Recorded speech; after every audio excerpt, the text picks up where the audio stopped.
I am Khalid. I am 28 years old. I was born into a devout Muslim household in a small city where everyone watched each other's lives.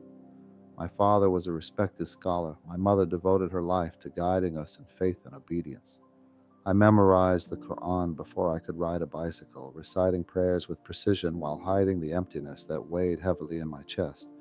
I performed every ritual, fasted every Ramadan, attended madrasa classes, trained in religious youth programs, even studied the harsh teachings of jihad, and yet a quiet hollowness gnawed at me. Every night after Fajr, I would lie awake, staring at the ceiling, my heart pounding, asking why my prayers never brought the peace promised in the verses. I longed to belong, to be righteous. But the fear and emptiness inside me only grew. I often wondered if I was failing Allah, or if my soul was flawed, if my silent doubts were sins in themselves. I was taught that devotion brought honor and protection, but I only felt tension and fear. My thoughts were my secret companions, my quiet cries for meaning hidden behind obedient smiles.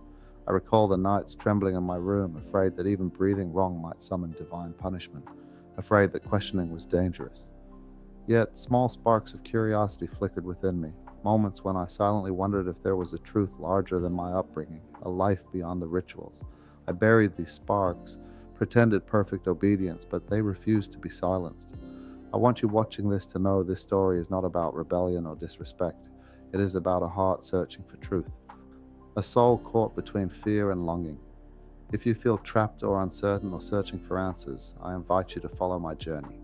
Subscribe to this channel, like this video, share it with someone who may feel lost, and comment if your heart is open to hearing a story of hope. Your action can help spread testimonies like mine, reminding us that even in darkness we are not abandoned. My hands shake as I speak because the weight of my past is real. The fear and oppression I endured are real. But so is the stirring of something beyond fear, of something beautiful and freeing. I was a boy who obeyed blindly, a young man afraid, yet searching, a soul bound by duty yet aching for meaning. I was empty, afraid, and longing for a peace I had never known. But inside me, however faint, refused to stay silent, refused to accept a life confined to rules and fear. I do not so yet know the full end of this story, but I know this beginning marks the moment my heart started to stir, the moment I glimpsed a life beyond the shadows of faith, a life I could not have imagined. I ask you to listen closely because what follows is a journey of transformation, of love, peace, and freedom that comes only from the one who seeks us when we are lost. My story begins here in the shadows of faith and in the quiet longing of a heart ready for light. Everything began to crack the day I discovered the corruption around me. I had trusted the elders, the imams, the men who claimed to speak for Allah, believing their words were absolute truth. But I began to see lies where I expected wisdom, hypocrisy where I expected justice. I saw men who twisted religion to justify cruelty, who demanded obedience while hiding greed and violence behind veils of faith. I remember watching young boys train for jihad, their eyes wide, hearts burning with devotion I once shared, and realizing the cost of blind obedience. I felt my certainty shatter. Every lesson I had memorized, every hadith I had recited, every story of the Prophet seemed suddenly fragile, cracked under the weight of reality. I wrestled with fear, fear of sin, fear of punishment, fear of being wrong. I could not tell anyone what I was thinking. My doubts felt dangerous, like sparks that could ignite a wildfire. Yet the more I questioned, the more alive I felt, as if a part of me I had ignored all my life was finally waking. I remembered nights as a child, kneeling in the mosque, repeating prayers I barely understood. Back then, obedience was safety, comfort, even pride. Now, safety felt like a cage, a prison built with my own devotion. My heart ached with betrayal, confusion, and grief. How could the faith I loved become the source of my fear? The breaking point came when I learned of a teacher, someone I trusted, exploiting the vulnerable under the guise of righteousness. I could not forget the look on the boy's face, terrified, loyal, yet used. Something inside me broke that day. I could no longer accept that faith demanded cruelty, even if it came dressed in traditional scripture. I slept poorly that night. When I finally drifted into unconsciousness, a dream arrived, unlike any before. The room glowed with light, though no candle burned. A presence stood before me, unseen yet undeniable, calling my name, Khalid. My body shook, my mind screamed, "This cannot be real." And yet, my heart knew it was. I woke drenched in sweat, my chest tight, trembling. I could not explain it. Was it hallucination, madness, or something divine reaching into my life for the first time? I spent the following days questioning everything. Every Quranic verse, every sermon, every story from my childhood came under scrutiny. I could no longer ignore what I had seen, felt, and dreamed. Something was calling me beyond fear, beyond indoctrination, beyond everything I had been taught. I knew then that my life had been preparing for this moment. The fear that had once dominated me now shared space with curiosity, awe, and something I could only describe as hope. If I follow this, I risk everything. If I ignore it, can I ever forgive myself? And as I lay awake each night, the vision lingering in my mind, and I realized that my journey had begun and there would be no turning back. The night it happened, I could not sleep. My mind raced with everything I had seen, felt, and questioned. The fear of being wrong, the guilt of curiosity, the weight of betrayal, all of it pressed on me like a heavy cloak. Then, as I drifted into a restless sleep, the vision came again. This time, it was not just a dream. It was as if the air itself carried a presence. I saw a figure standing before me, radiant, gentle, yet impossible to ignore. I could not see the face clearly, but the light that surrounded it was pure, calming, piercing, and warm all at once. My heart beat so fast it felt as if it would explode. I tried to move, to speak, but my body refused, and then I heard it, my name. Khalid. Not in words that traveled through air, but in a voice that reached my very soul. It was intimate, personal, undeniable. My chest tightened, tears streamed down my face, and I could feel the ache I had carried all my life, fear, emptiness, longing, begin to dissolve.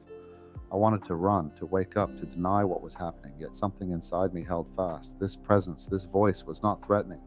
It was love. I fell to my knees in the vision, trembling, unsure if I was seeing God, dreaming, or losing my mind. I cannot be worthy of this. I am a sinner, a boy who obeyed without understanding, a man trapped in fear. And yet, even as doubt clawed at me, the warmth deepened, the peace settled over me.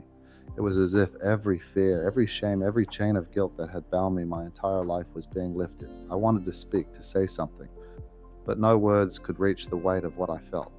My entire being knew something I could not yet explain. I was being called to life, to freedom, to truth.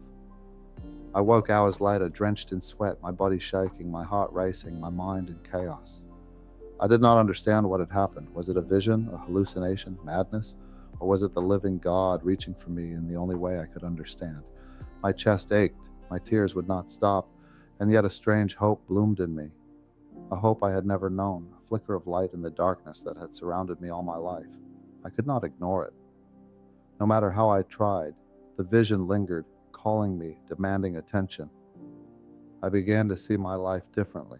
The rules I followed blindly, the fear I worshipped as devotion, and the emptiness I accepted as faith, all of it now felt like chains I could break. Something had touched me that night, something holy, terrifying, yet beautiful. And deep inside, I knew that my journey had begun. I could not turn back. My life was no longer mine to live in fear. I had been called, and I had to answer. I could not stop thinking about the vision. It haunted me in the quiet moments, in the hum of the city, in the ritual prayers that no longer brought peace. I knew I had to understand it to see if it was real or if my mind was playing tricks. And so I began in secret. I downloaded a Bible app on my phone, hiding it under layers of passwords and folders, afraid of what anyone might say if they discovered it. Every time I opened it, my heart pounded, my thumb hovered over passages I had only heard about in whispers: Matthew, Psalms. I read slowly at first, barely daring to believe that the words could offer something I had never felt. Come to me, all who labor and are heavy laden, and I will give you rest. Matthew 11:28. I paused, staring at the screen, feeling my chest loosen for the first time in years. I wanted to cry, and I did. Tears fell quietly in my small room, unseen, as I felt the weight on my shoulders begin to lift. I began to watch sermons online, listening to people speak about love, forgiveness, and grace in ways I had never been taught.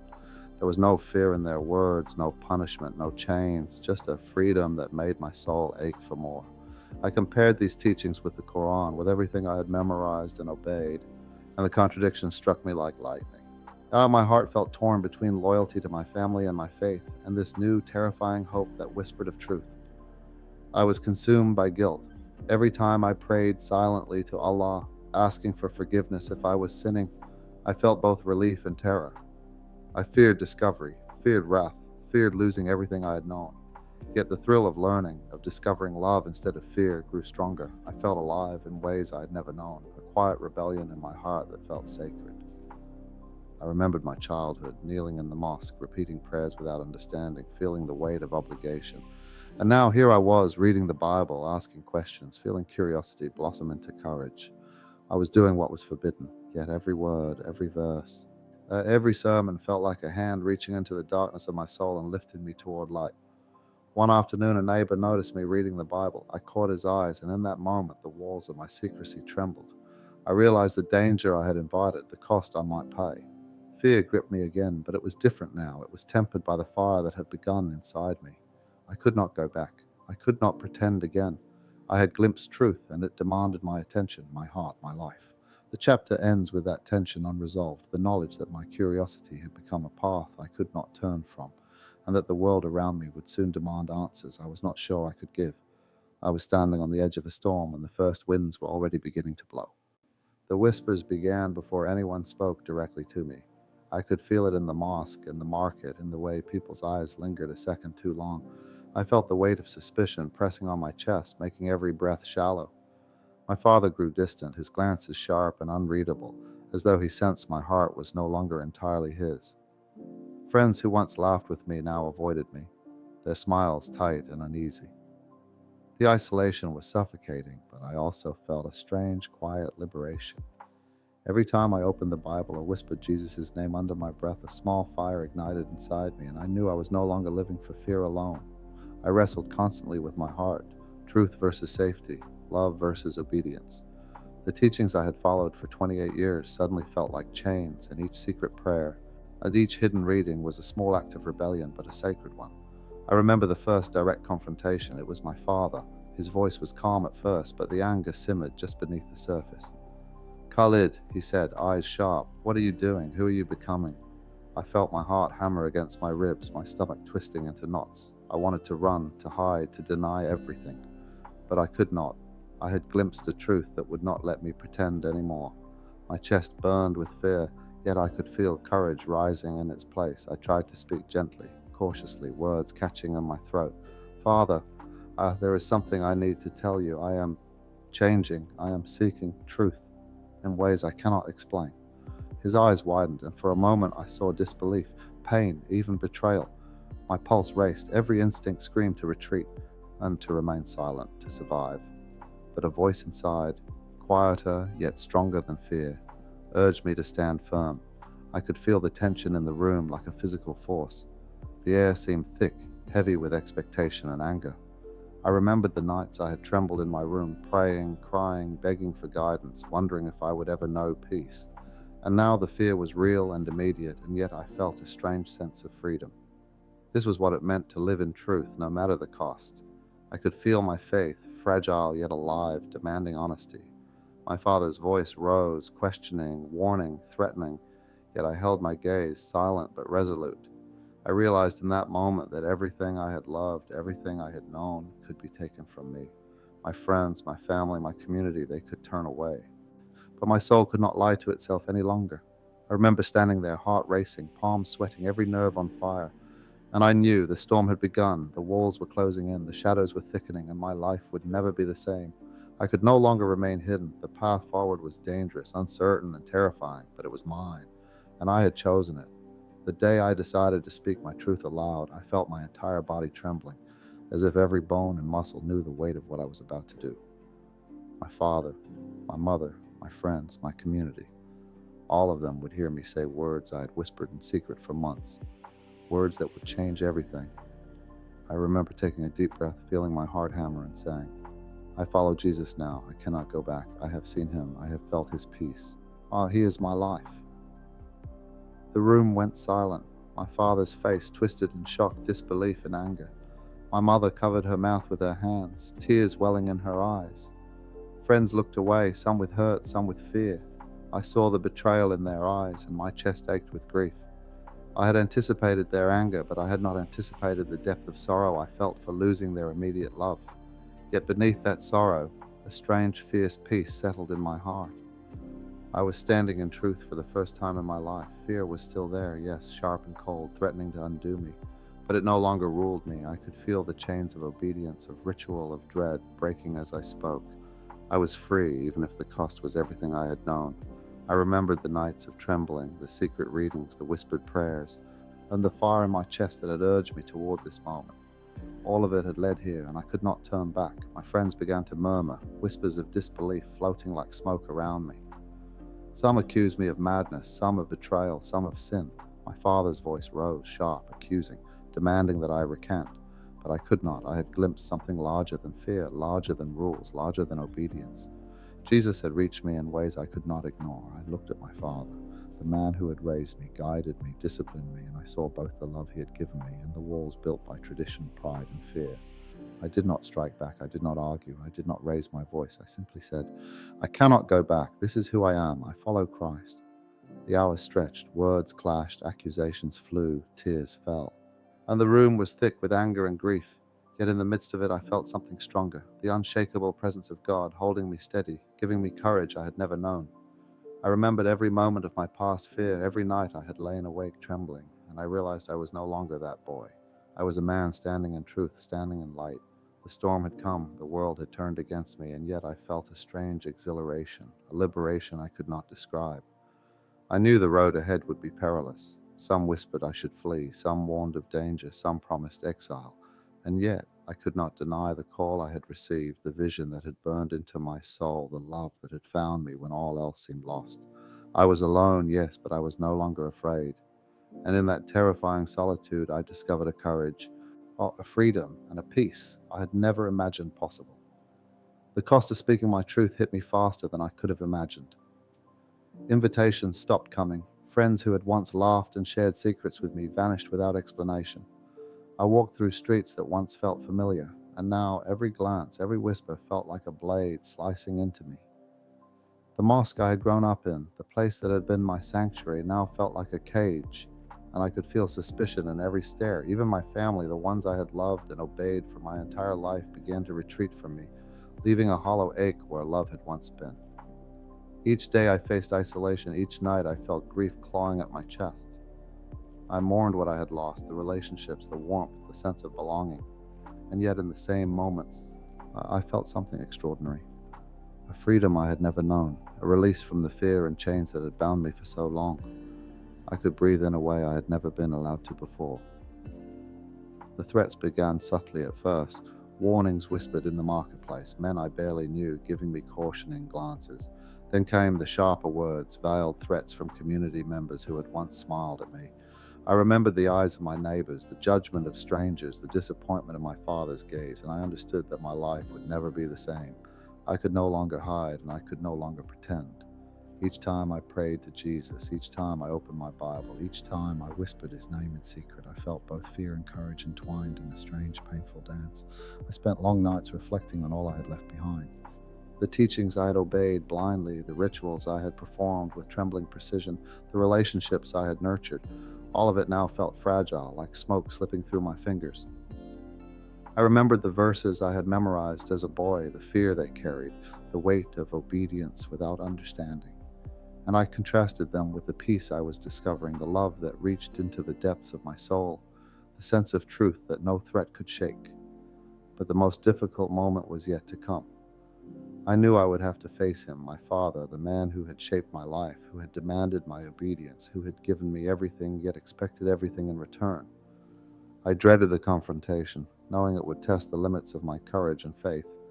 I understood that he was not merely a man opposing me, that he was the embodiment of all I had been taught to honor, respect, and obey. Standing against him felt like standing against the world itself, and yet, as terrifying as it was, I also knew I could not turn back. I had glimpsed something eternal, something unshakable, something that demanded every part of my being. I was alone, yes, and the path ahead was dangerous, but the truth I had embraced would not allow me to retreat.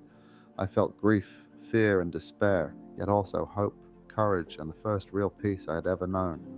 The final confrontation loomed ahead, and I understood that my life, my heart, and my faith would never be the same again. The day came faster than I expected. My father appeared at my door, his presence like a storm, sharp and unyielding. His face was red with anger, his eyes full of disappointment and fear. The kind that comes from believing someone you love has been lost. I could feel the tension in the room like a physical weight pressing down on my chest. Every nerve in my body was on fire.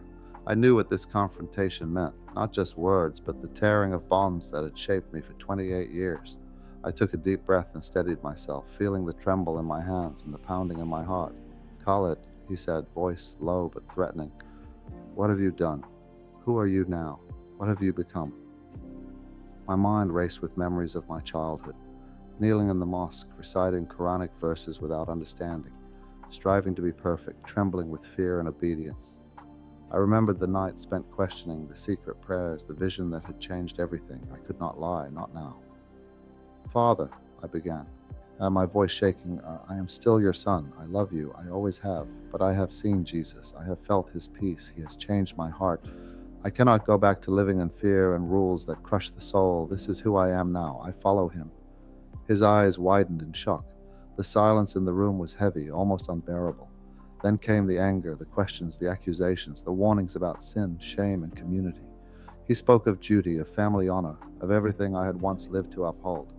I listened, feeling the pain of his words cutting deep, yet I felt something else, something stronger. The unshakable presence of God holding me steady. I did not shout, I did not argue, I did not plead for understanding. I simply spoke the truth, my voice trembling, my heart open, my soul exposed. Hours passed like minutes, and words clashed and memories surfaced. My childhood obedience, the teachings I had absorbed, the fear I had carried for decades. I could see the man who had raised me, who loved me in his own way, trapped by tradition, pride, and fear. And I could see myself, no longer that boy, no longer bound by the chains of blind devotion. I stood firm. I could feel the power of truth, of love, of freedom in every word I spoke. There were moments when I feared I might be struck down, moments when despair tried to claim me, moments when I questioned if it was worth it. But every time the peace I had found in Jesus returned to steady me, whispering courage into my trembling heart. I was not alone. I had never been alone. The room was thick with anger and grief, yet beneath it flowed something I could not see but could feel, a presence guiding me, understanding though unspoken. I did not understanding though unspoken. I did not know what would happen next. I did not know if he would ever accept this new Khalid, but I knew this. I had spoken my truth. I had stood in light. I had chosen life, even if it meant losing everything I had known. The storm had passed, and I was ready for whatever came next. After the confrontation, the world I had known was gone. Friends, family, and community had retreated, leaving silence in their wake. The streets felt emptier, the mosque lonelier, the walls of my home colder. At first, despair tried to creep in, whispering that I had lost everything, that I had made a terrible mistake, that I was alone. But then I felt it. A quiet, steady warmth in my chest, a presence that had never left me even in the darkest nights. Jesus was with me. He had never abandoned me, even when I had trembled in fear, even when I had been blind and obedient without understanding. I found a community, not in the streets I had grown up in, not in the people I had once known, but online, across screens and voices that spoke words of love, encouragement, and grace. People who had also left fear behind, who had also sought truth, who had also known the sting of rejection. They welcomed me with open hearts, without judgment, without chains. I began attending virtual Bible studies, listening to worship, praying aloud for the first time in years without fear of punishment. With each verse, each prayer, each shared story, the heavy weight of guilt and fear that had pressed on me my entire life began to lift. I reflected on all I had endured, the betrayal I had seen, the hypocrisy I had uncovered, the fear I had carried, the grief of losing the people I loved. And I realized something remarkable. The cost had been high, yes, but it had led me to freedom. I had discovered a peace that no rule, no ritual, no fear could have given me. I had discovered love, pure, unyielding, and transformative. I also reflected on my father, my family, the community I had left behind. The grief of losing their acceptance was real and sharp, but I no longer let it control me. I prayed for them, for their hearts to open, for them to see the light I had glimpsed. And even if they never did, I understood that my faith was not for their approval, but for truth itself, for life itself. And the loneliness was still there sometimes, the ache of absence in my chest, but it was tempered with hope. I could walk freely now, speak openly, love without fear, and live without pretending. I could embrace my identity fully as a follower of Christ, no longer hiding, no longer trembling, no longer bound by chains of fear. I discovered a courage I had never known, the kind that comes not from strength of body, but from the quiet power of God's presence within the soul. And so I breathe differently now, I pray differently now, I love differently now. Each day is a step in healing, in freedom, in the joy of knowing that Even when everything is taken, nothing can separate me from the love that found me. I want those who are watching to know this. Even if the world turns against you, even if the people you love reject you, that even if fear threatens to crush your soul, there is hope, there is healing, there is life in Christ, and it is worth every step, every tear, every lonely night. The storm may come, but the peace of God endures forever. Now, as I look back on everything, I see how far I have come. The boy who once trembled in the mosque, who feared every misstep, who carried emptiness like a shadow, is no longer lost. I have faced the storm, I have faced rejection, I have faced fear, and I have discovered a freedom deeper than I ever imagined. Each morning feels like a new beginning, a chance to walk in truth, love, and courage. Life is not without its challenges. I still mourn the relationships I lost, still feel the sting of isolation at times, still face the weight of cultural expectations that I cannot meet. But these are no longer chains, they are reminders of how much I have grown, how much I have been transformed by the love of Christ. I have learned that faith is not about obedience without understanding, nor about following rules to earn favor. Faith is about life, truth, love, and a heart that dares to hope even in darkness. I want to speak directly to anyone listening who feels trapped, confused, or afraid. You are not alone. You do not have to live in fear. There is a path to peace, and it begins with seeking truth, even when it feels impossible. Even when the cost seems too high, even when the people you love may turn away, there is hope. There is a love that will never abandon you, a God who sees your heart, who knows your struggles, and who will meet you in the quiet, in the fear, in the longing. My journey has shown me that courage is not the absence of fear, but the choice to follow truth despite it. That grace is not something we earn, but something we receive when we open our hearts. That healing comes slowly, patiently, and it transforms every corner of the soul. I am not perfect. I stumble, I question, I grieve. But I am free, I am loved, and I am living in the light of something far greater than myself. If you are watching this, take heart. Let your soul stir. Let hope rise. Even when the world rejects you, even when darkness threatens, there is a new dawn waiting for those who seek it. My life was changed, my heart was healed, and my soul found rest. And I believe with everything in me that yours can too.